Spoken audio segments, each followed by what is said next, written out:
morning, everyone. The Marquette Royals had a checklist to start the season, capture the Great Lakes Division in their first year, get a shot at the Busch Cup, and receive a bid to the USA Junior Tier 3 Hockey Nationals. Well, the Royals have done all three, but first, they had to get through the pesky Hudson Crusaders in the Final Four.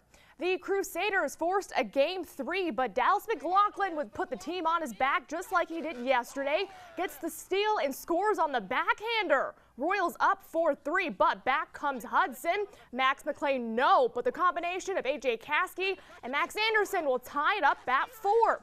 Later in the third period, Royals attacking. Eric Hewitt, no, but here is Dallas McLaughlin again with the rebound and the score. Royals back in command. McLaughlin had a hat trick yesterday, scores on the empty netter as well. He had 5 goals today as Marquette rallies back to win 6-4 over Hudson. They will grab a bid to the Nationals in Connecticut, but first they will get a shot at the Dells Ducks, who are coached by former NMU goalie Bill Zanaboni, for the Busch Cup tomorrow.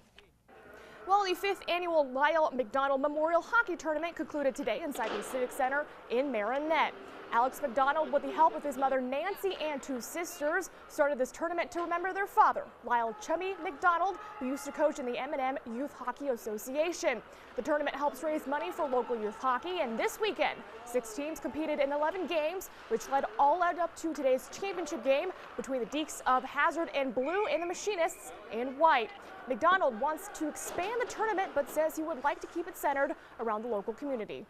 We do want to make it bigger or better, but we never want to change the scope of the tournament. We don't want to bring in other teams. We just want to have a tournament for alumni to come back to.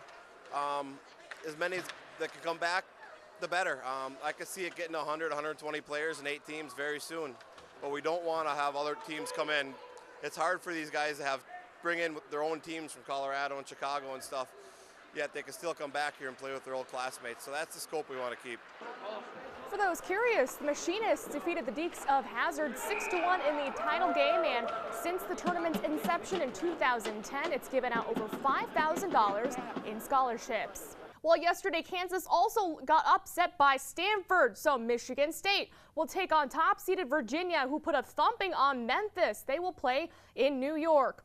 Also, number 2 Michigan will play number 11 Tennessee from the SEC this Friday at 7:15 p.m. in Indianapolis. The Vols put together a strong showing against the Mercer Bears.